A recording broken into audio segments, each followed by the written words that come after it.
Hi, everybody. My name is Brennan Moore. I live in the San Francisco Bay Area. And I'm making this tape recording to tell you about a new movie I just saw that you might be interested in. The movie's called Star Wars, and it's really weird, but really cool. And I think it's a movie you'll really like.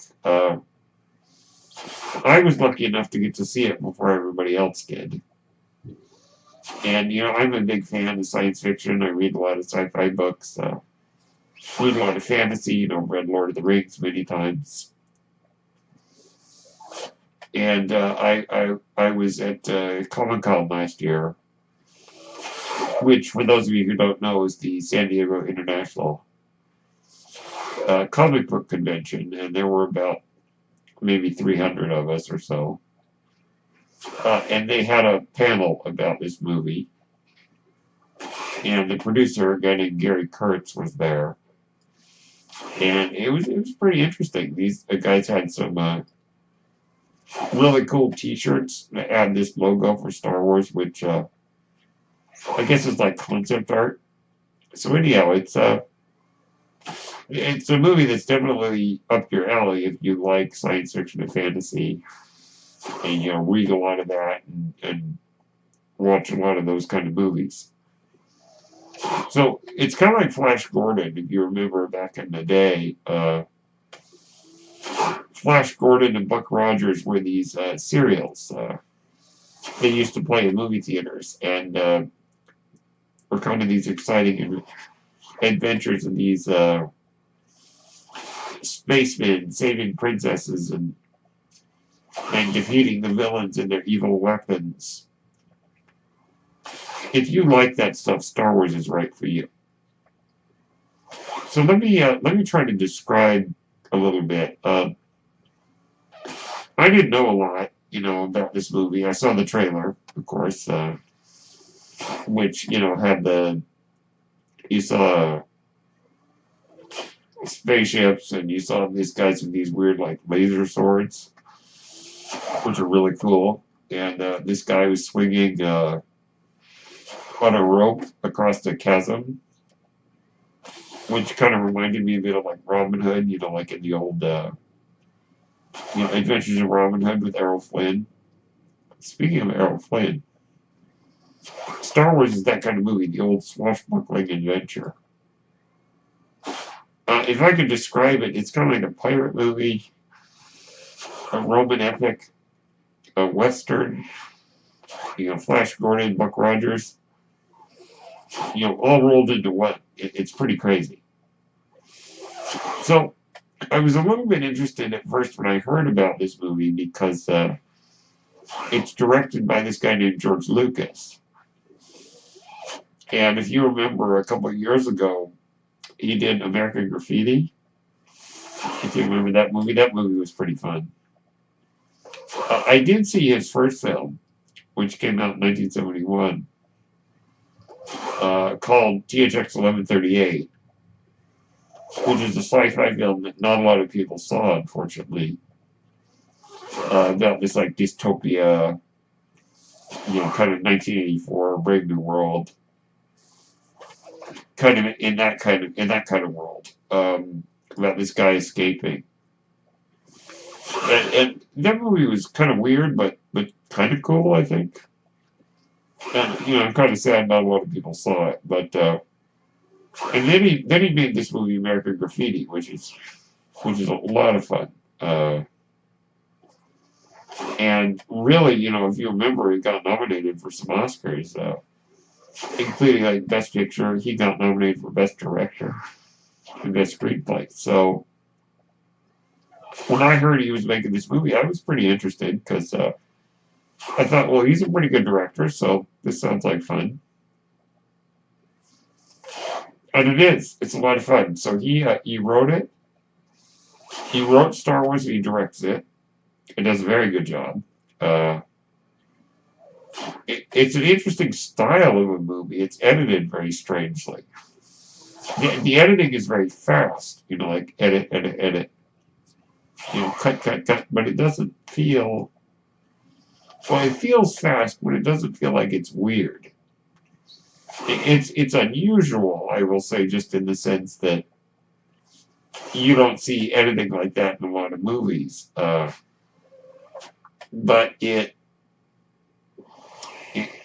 doesn't feel like it pulls you out of the movie, if you know what I mean. You still are interested in it, and it's not distracting. I'll put it that way. This is very unusual. But he kind of had a similar editing style in American Graffiti, if you remember, kind of fast editing. So the movie is starring these actors that I didn't really know. This guy named Mark Hamill, who was on like General Hospital and on the Cosby Show. Made a couple of appearances in like those kind of shows. Plays this kid named Luke Skywalker, is like this farm boy. Carrie Fisher, I didn't know her, except somebody pointed out that she was that girl in Shampoo with Lee Grant. And so it's like, oh yeah, the younger girl. But I don't know her as well. I know her parents. Her mom is Debbie Reynolds, if you remember from Singing in the Rain. And her dad is Eddie Fisher, the singer. Who, unfortunately, her parents, I don't know if they're together, but I've heard some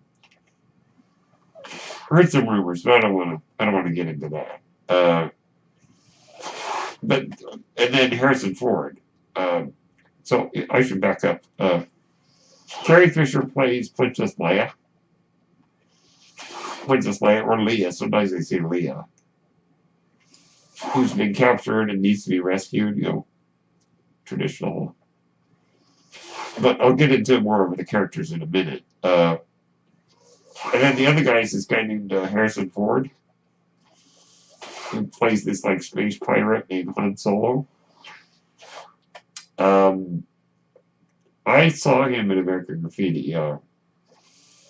That's the only movie I know him from. You might remember him. He's the guy who wears the hat, the cowboy hat, who's always trying to race Milner, and he drives that pretty cool car. So that's Harrison Ford. He plays this space pirate guy. So I didn't really know these three guys, even though they're our main characters. They do a great job, by the way.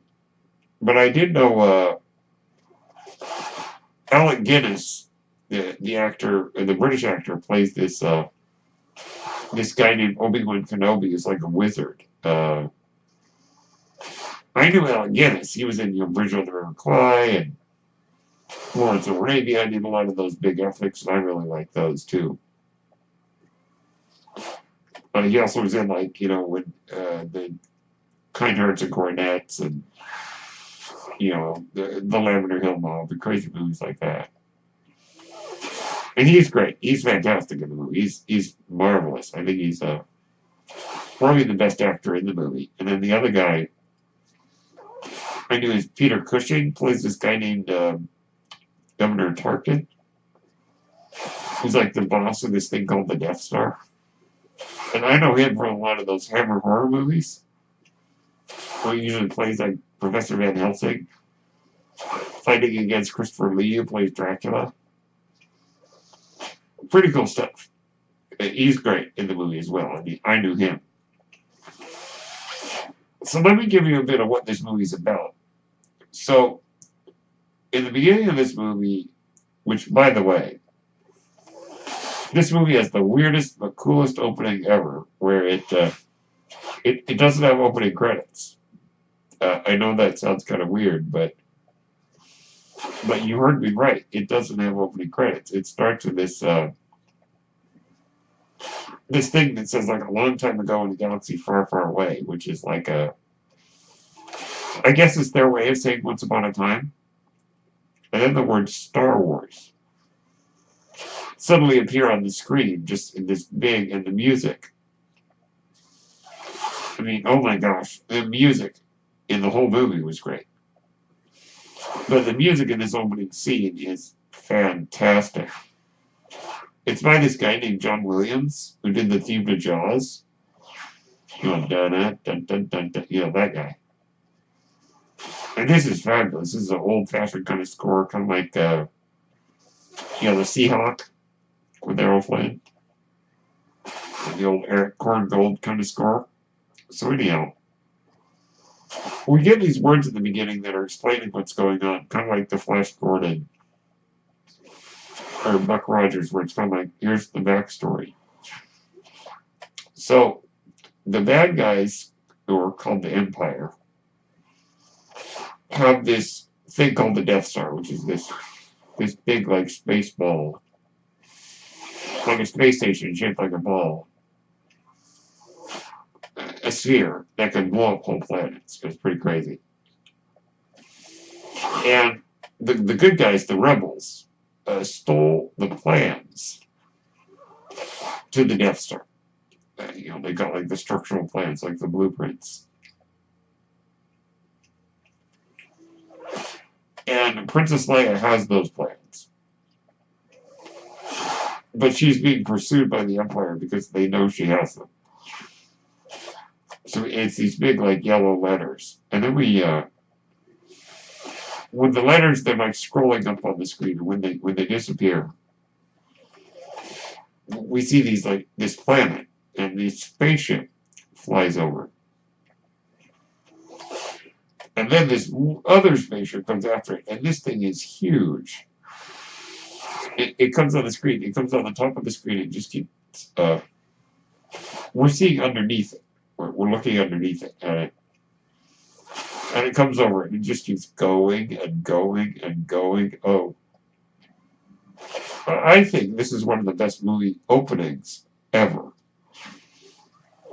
So anyhow, we get cut to the inside of the good guy's spaceship of the rebels, and there's these two robots. This kind of tall golden one, and this short like blue and white one. And they're kind of like Laurel and Hardy, you know. They kind of they're like those two guys in the Hidden Fortress. They're best friends, but they argue all the time, and they're complete opposites. Like the tall gold droid is like a butler. He's really prissy. And the little droid is really like spunky and adventurous. It's cool because he never says a word that we can understand. He only beeps. But we totally understand his meaning. So anyhow, they're on the spaceship and they're like, uh-oh, you know, the princess isn't going to escape. And, you know, what are we going to do? And the bad guys, you know, they use something to pull in the good guy spaceship into their hangar bay. And then this door, you know, all these rebels are there with their guns. And this door in the ship blows open. And all these, like, evil, like, stormtroopers, I guess they're called. I'm not sure exactly what they're called. I think that's what the old wizard calls them. They come in and they're shooting and they kill all the rebels. And they're wearing this, like, white armor. It's pretty crazy. But then, this guy in black armor suddenly comes through the door. And his name is Darth Vader, and he's this guy with this dark armor. He's really scary looking. And he comes in, and then we get this where the princess puts the plans to the Death Star in the little golden, not gold, the little droid, the little blue and white droid. And then the two robots, or droids, I guess they're called in Star Wars, escape on an escape pod down to the planet. And the princess is captured by Darth Vader, the guy in the black armor. I don't want to give too much away because it's really a lot of fun, but Darth Vader is also a wizard. He's got special powers. But it looks like he uses his powers to do bad things, and he chokes this one guy. Whereas the old wizard, Obi-Wan Kenobi, uses them to trick people's minds and trick people, but not to hurt people. Uh, so I guess they're both what you call Jedi, which are like these like order of wizards who are also like samurai, I guess. And one of them uses the Force. Well, they use what's called the Force. That gives them their power. That's like magic. But the good wizard uses that for good.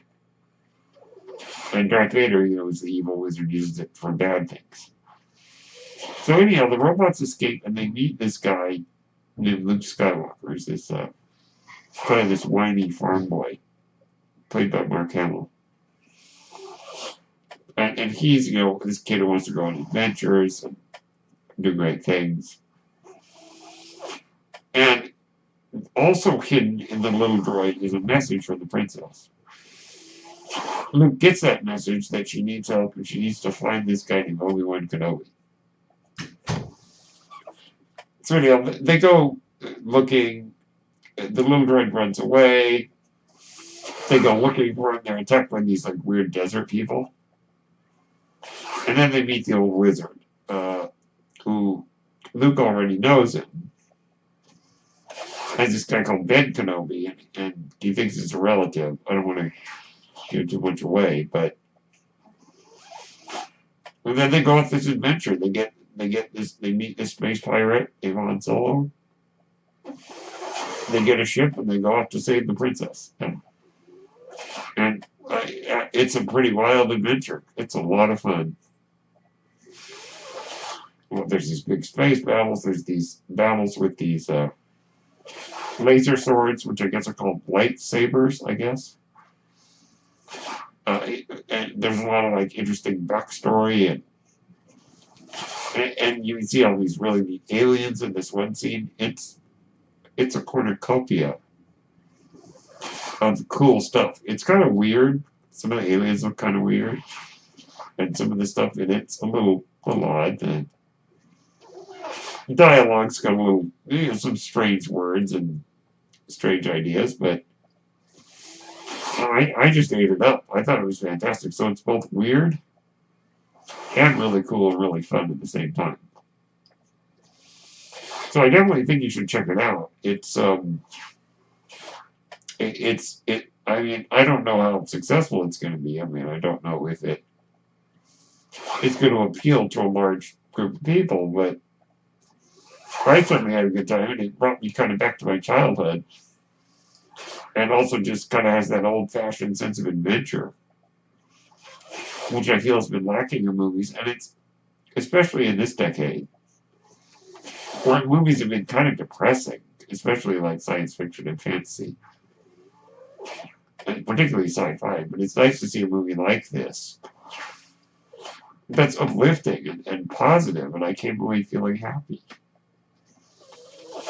As I said, great music. You should buy the soundtrack. I'm going to do that. I am definitely buying the soundtrack, and I'm very interested in what George Lucas is going to do after this movie. I hope it's successful, and I definitely think you should not miss this movie. So those are my thoughts on Star Wars. It's pretty cool, and I'm glad I could make this recording for you. My name's Brendan Marr. I'll talk to you later. And I guess, as they say in the movie, may the Force be with you.